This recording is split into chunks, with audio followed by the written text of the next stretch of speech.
ఇప్పుడు ఈ Hyderabad central university కంచగచ్చిబౌలికి సంబంధించిన ఇష్యూ దేశవ్యాప్తంగా చర్చకి లోనైంది. సుప్రీంకోర్టు సెంట్రల్ ఎంపవర్డ్ కమిటీ కూడా ఈరోజు ఇక్కడ పర్యటనకు వచ్చి ఇక్కడ వాస్తవ పరిస్థితులు ఏంటో చూసి ఒక రిపోర్ట్ని సుప్రీంకోర్టుకి అందించడానికి వచ్చింది. అయితే ఇప్పుడు మనం మీడియాలో వస్తున్న కథనాలు కూడా చూస్తూ ఉంటే అసలు యూనివర్సిటీకి ఇంత స్థలం అవసరమా? 2300 ఎకరాలు అప్పుడు ఇచ్చారు. ఇప్పుడు వాస్తవానికి దాంట్లో చాలా వందల ఎకరాలు, కొన్ని వందల ఎకరాలు వేరు వేరు పర్పసెస్ కోసము ప్రభుత్వం ఆల్రెడీ తీసేసుకోవడం జరిగింది. ఇప్పుడు దాదాపు 1600 ఎకరాలు ఇంకా యూనివర్సిటీ దగ్గర ఉంది. కానీ ఈ 1600 ఎకరాలు కూడా అసలు యూనివర్సిటీకి ఎందుకు అనే ప్రశ్నలు కూడా, అంటే మన దేశం మొత్తంలో కూడా అన్నిటికంటే ఎక్కువ విస్తీర్ణం ఉన్న యూనివర్సిటీ, కేంద్ర యూనివర్సిటీ ఇదే అనే రకాల చర్చలు కూడా ముందుకు వస్తున్నాయి. దీన్ని మనము చాలా లోతైన దృష్టితోటి పరిశీలించాలి. అంటే జస్ట్ సూపర్ఫిషియల్గా 500 ఎకరాల్లో కూడా యూనివర్సిటీ ఉండొచ్చు కదా, 1600 ఎకరాలు ఎందుకు మాత్రం సరిపోదు. వాస్తవానికి ఉస్మానియా యూనివర్సిటీ తీసుకుంటే దీనికంటే ఇంకా పెద్ద ఏరియా కూడా ఉంది. ఇప్పుడు కేంద్రీయ యూనివర్సిటీల్లో కూడా ఇప్పుడు జేఎన్యూ తీసుకుంటే ఒక 1000 ఎకరాలు ఉంది. జవహర్లాల్ నెహ్రూ యూనివర్సిటీ ఢిల్లీలో, అలాగే బనారస్ హిందూ యూనివర్సిటీ 1300 ఎకరాలు ఉన్నాయి. అంటే ప్రతిష్టాత్మకమైన యూనివర్సిటీకి తగినంత విస్తీర్ణం ఉండాలి. అక్కడ మనము చదువు అనేదాన్ని, ఎడ్యుకేషన్ అనేదాన్ని ఎట్లా చూస్తామనే దాన్ని బట్టి కూడా ఉంటుంది. ఇప్పుడు అంటే ఈ నారాయణ చైతన్య లాంటి సిస్టమ్ మొత్తం అంతా కూడా కమ్ముకుపోయిన దీంట్లో ఏదైనా ఒక బిల్డింగ్ కట్టేసి దాంట్లో స్టూడెంట్స్ని పెట్టేస్తే అదే ఒక కాలేజ్ అయిపోతుంది అనే రకమైన పరిస్థితుల్లో మనం ఉన్నాం. కాబట్టి యాక్చువల్గా యూనివర్సిటీ అంటే ఏమిటి, అక్కడ నిజంగా చాలా అంటే ఒక మనోవికాసం కలిగించే విద్య ఎట్లా ఉండాలనే దాంట్లో తప్పనిసరిగా అక్కడ చాలా ఓపెన్ స్పేసెస్, అన్ని రకాలైన యాక్టివిటీస్ చేయడానికి సరిపడే విస్తీర్ణం ఉండడం మాత్రం చాలా అవసరము. ఇది ప్రపంచవ్యాప్తంగా అందరూ గుర్తించిన విషయం. అంటే ఇప్పుడు స్టాన్ఫర్డ్ యూనివర్సిటీ లాంటి దాంట్లో కాలిఫోర్నియాలో ఎక్కడైతే మనం సిలికాన్ వ్యాలీ అంటున్నామో చాలా దట్టమైన పాపులేషన్ ఉన్న ప్రదేశమే, కానీ అక్కడ కూడా వాళ్ళకి కొన్ని వేల ఎకరాల ల్యాండ్ స్టాన్ఫర్డ్ యూనివర్సిటీకి ఉంది. అలాగే మన భారతదేశంలో కూడా ఇందాక చెప్పినట్టుగా బనారస్ హిందూ యూనివర్సిటీ కానీ, జవహర్లాల్ నెహ్రూ యూనివర్సిటీ కానీ అటువంటి విస్తీర్ణం కలిగి ఉన్నాయి. మనము ఆ యూనివర్సిటీలో కేవలం బిల్డింగ్లను మాత్రమే యూనివర్సిటీ అని పరిగణించము, ఆ మొత్తము వాతావరణాన్ని కూడా చూస్తామన్నప్పుడు యాక్చువల్గా ఈ పిక్చర్ కొంచెం క్లియర్ అవుతుంది. ఫర్ ఎగ్జాంపుల్, నేను ఐఐటి మెడ్రాస్లో చదివాను. అక్కడ కూడా ఇలాగే చాలా ప్రదేశం దాదాపు అడవిలాగే ఉంటుంది. అక్కడ పెద్ద పెద్ద ఊడల మర్రి చెట్లు ఉన్నాయి, దాని మీద మేము ఊగాము. అక్కడ హాస్టల్ దగ్గర కూడా జింకలు రోజు వస్తూనే ఉంటాయి.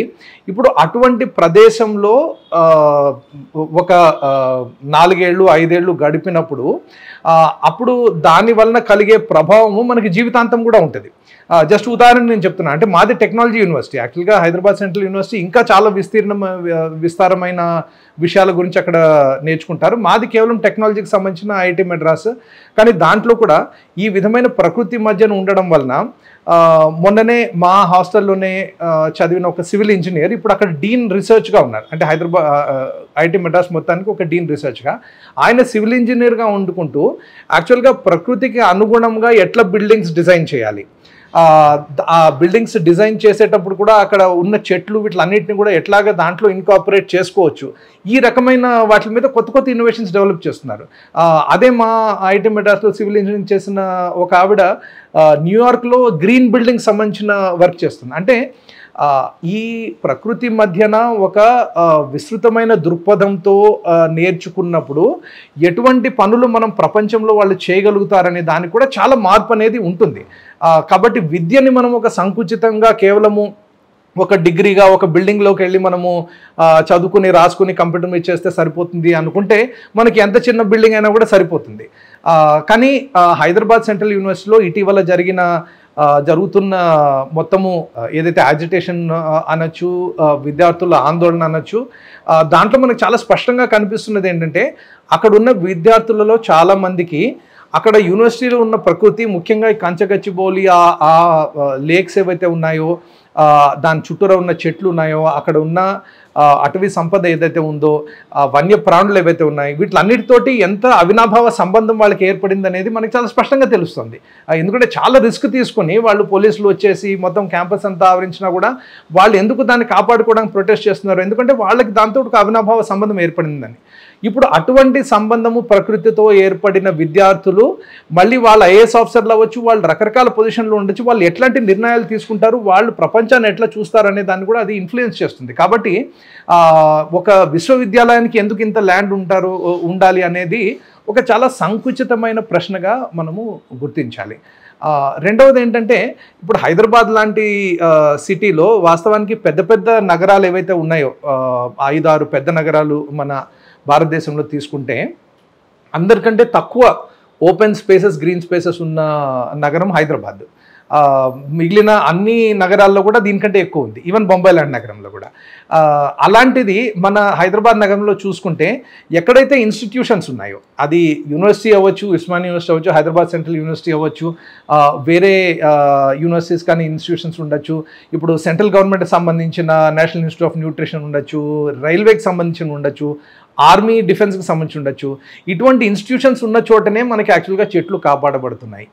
ఆ చెట్ల వల్లనే యాక్చువల్గా హైదరాబాద్లో ఎంతో కొంత ఆక్సిజన్ కూడా మనకి లభిస్తుంది. ఇప్పటికే మనం చూస్తున్నాము టెంపరేచర్స్ ఎట్లా పెరిగిపోతున్నాయో. ఇంకా ఈ వృక్ష సంపదని, అటువంటి గ్రీన్ స్పేసెస్ని మనం కాపాడుకోకపోతే అసలు హైదరాబాదు నివాసయోగ్యంగా లేని నగరంగా అయిపోతుంది. అంటే నివాసయోగ్యంగా లేకపోవడం అంటే ఏంటి, ఏసీ బంగ్లాల్లో మాత్రమే, ఏసీ కార్లలో మాత్రమే తిరిగే వాళ్ళకి పెద్ద దాని ప్రభావం కనిపించకపోవచ్చు, కానీ మిగిలిన సాధారణ ప్రజలందరికీ ఇంకా ఎక్కువ ప్రభావం ఉంటుంది. కాబట్టి హైదరాబాద్లో ప్రకృతికి కూడా ఇటువంటి గ్రీన్ స్పేసెస్ చాలా అవసరం అనేది కూడా గట్టిగా గుర్తించాలి. మూడో విషయం ఏంటంటే, హైదరాబాద్ సెంట్రల్ యూనివర్సిటీలో ఉన్న ఆ ప్రదేశం, గచ్చిబౌలికి ఉన్న ప్రదేశం యొక్క ప్రాముఖ్యతను కూడా గుర్తించాలి. అంటే ఇది ఏదో అక్కడ ఒక సుబాబుల్ చెట్లు, యూకలిప్టస్ చెట్లు వేసేసి ఒక చిన్న ప్లాంటేషన్ చేసిన ప్రదేశం కాదు. వాస్తవానికి గత 50 ఏళ్లలో కూడా అదొక మంచి అడవిగా అది పెంపొందింది. దీని గురించి వరల్డ్ వైల్డ్ లైఫ్ ఫండ్ వాళ్ళు ఒక రిసెర్చ్ చేసి 2010లో ఇది ఎంత బయోడైవర్సిటీ ఉన్న ఏరియా అని చెప్పి ఒక పెద్ద పేపరే ఇంటర్నేషనల్ జర్నల్లో పబ్లిష్ చేయడం జరిగింది. ఇంటర్నేషనల్ బర్డ్ రిజిస్ట్రేషన్ వాటిల్లో చూస్తే అఫీషియల్గా, అంటే అక్కడ లాటిట్యూడ్, లాంగిట్యూడ్, లొకేషన్తో పాటు ఏ పక్షిని ఎక్కడ చూసాము అనేది ఒక డేటాబేస్ మెయింటైన్ చేస్తారు ఇంటర్నేషనల్గా. దాంట్లో 233 బర్డ్ స్పీషీస్ అక్కడ ఉన్నాయి. అంటే అది ఒక చాలా ముఖ్యమైన అడవి ప్రదేశంగా డెవలప్ అయింది. ఎందుకు డెవలప్ అయింది? ఎందుకంటే ఆ యూనివర్సిటీ పరిధిలో ఉంది కాబట్టి, డెవలప్మెంట్ పేరుతోటి, అంటే అభివృద్ధి పేరుతోటి అక్కడ పూర్తిగా అంత ఒక కాంక్రీట్ జంగల్గా చేయబడలేదు. కాబట్టి అక్కడి యూనివర్సిటీ ప్రొఫెసర్లు కానీ, అక్కడ యూనివర్సిటీ స్టూడెంట్స్ కానీ, అక్కడ చుట్టుపక్కల ఉన్న ప్రజలు కానీ దాన్ని కాపాడడంలో ఒక దృష్టి పెట్టారు కాబట్టి అది అట్లా ఉంది. ఇప్పుడు ఆ ప్రదేశంలో 3 లేక్స్ ఉన్నాయి. మష్రూమ్ రాక్ లాంటి కొన్ని మంచి రాతికి సంబంధించినవి కూడా ఉన్నాయి. ఇప్పుడు ప్రభుత్వం ఏమంటుందంటే, ఆ లేక్స్ని మేము టచ్ చేయము, అంటే లేక్స్ని మేము పూర్తి చేయము, అక్కడ కట్టము, లేక్స్ని అట్లాగే ఉంచుతాము, అలాగే మష్రూమ్ రాక్ని కూడా అట్లనే ఉంచుతాము అంటున్నారు. కానీ అక్కడ ఉన్న చెట్లు, అక్కడ ఉన్న మొత్తం ల్యాండ్స్కేప్ ఏదైతే ఉందో అది మొత్తం మీరు దాన్ని చదును చేసేసి ఒక కాంక్రీట్ జంగిల్గా చేస్తే అప్పుడు ఆ లేక్స్ కూడా అక్కడ బతకవు. ఎందుకంటే అక్కడికి వచ్చే నీళ్లు కానీ వర్షం పాతంతో వచ్చేది. కాబట్టి అక్కడ ఆ ప్రకృతికి కూడా, అక్కడున్న కాంచగచ్చిబౌలిలో ప్రకృతి కూడా చాలా ఒక ప్రత్యేకమైన పరిస్థితి ఉంది. కాబట్టి దాన్ని కాపాడాలని కూడా అందరూ కోరుతున్నారు. కాబట్టి దీన్ని ఒక చాలా సంకుచితమైన ధోరణితోటి ఇన్ని ఎకరాలు ఎందుకు ఇవి తీసేద్దామని, అంటే ఇప్పుడు అభివృద్ధి నమూనా మనకి ఏం కావాలనేది కూడా ప్రజలందరూ కూడా ఆలోచించాలి. అంటే ఇది కేవలం గవర్నమెంట్, ఈ పర్టికులర్ అధికారంలో ఉన్న పార్టీకి సంబంధించిన విషయమే కాదు. ఎందుకంటే అంతకు ముందర టీఆర్ఎస్ పార్టీ వాళ్ళు కూడా ఇదే ప్రాంతంలో కొన్ని 18 ఎకరాలు ఒక రోడ్డు కోసము, ఒక 150 ఎకరాలు వేరే దానికోసము, ఈ రకంగా దాన్ని డైవర్ట్ చేయడం జరిగింది. కాబట్టి అందరూ కూడా ఆలోచించాల్సింది ఏంటంటే, ఇప్పుడు ఒక భూమిని మనం ఎట్లా చూస్తాము, ఆ భూమి అందరికీ ఉపయోగించే ఒక ప్రకృతిని ప్రొవైడ్ చేసే దాన్నిగా ఉంటే కూడా అది మనకి, మన సమాజానికి మంచిదా అనుకుంటున్నామా లేదా, లేకపోతే అక్కడ మొత్తం చదును చేసేసి ఒక హై రైజ్ బిల్డింగ్ కట్టేసి ఒక కాంక్రీట్ జంగిల్లా తయారు చేస్తే అదే అభివృద్ధి అని మనం భావిస్తున్నామా? ఇది ప్రజలందరూ కూడా ఆలోచించాలి. ఇప్పుడు ప్రభుత్వం చెప్తున్నది ఏంటంటే, మేము ఫైనాన్షియల్ డిస్ట్రిక్ట్ లాంటిది ఇంకొక ఫైనాన్షియల్ డిస్ట్రిక్ట్ డెవలప్ చేస్తే అందరూ హర్షిస్తారంటున్నారు. మరి అందరూ హర్షిస్తారా లేదా అనేది యాక్చువల్గా ముఖ్యం.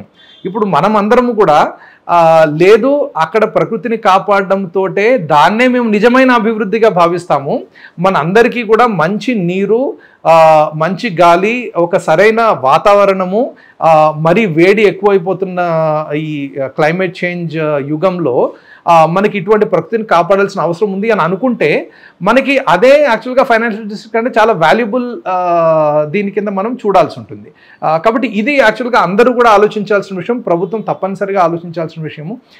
ఇక ఈ కాంట్రవర్సీ విషయానికి వస్తే ఇప్పుడు ఈ కంచగచ్చిబౌలి ఇష్యూ ముందుకు వచ్చినప్పటి నుంచి మనము చాలా హైదరాబాద్ ప్రజల్లో ఈవెన్ ఐటీ కంపెనీల్లో పనిచేస్తున్న వాళ్ళు కానీ ఈ మొత్తం ఏదైతే ఫైనాన్షియల్ డిస్ట్రిక్ట్ కానీ ఈ గచ్చిబౌలి ఏరియా కానీ ఇది ఒక పెద్ద పెద్ద బిల్డింగ్లతో డెవలప్మెంట్ అయింది, ఆహా ఓహో అనుకునే ప్రదేశంలో ఉంటున్న వాళ్ళందరూ కూడా అక్కడ ఆ చెట్లని అక్కడున్న జింకల్ని కానీ అక్కడున్న వన్యప్రాణులు కానీ అక్కడున్న పక్షులు కానీ కాపాడితేనే మనకు మంచిది అనే విధంగా ఒక ఒపీనియన్ బిల్డింగ్ జరిగింది. ఇది యాక్చువల్గా ఒక చాలా మంచి ఆపర్చునిటీగా మనము చూడాలి. ఎందుకంటే సాధారణంగా నగరాల్లో ఉన్న వాళ్ళు ఈ మధ్య ప్రకృతి గురించి చాలా మటుకు మర్చిపోయారు.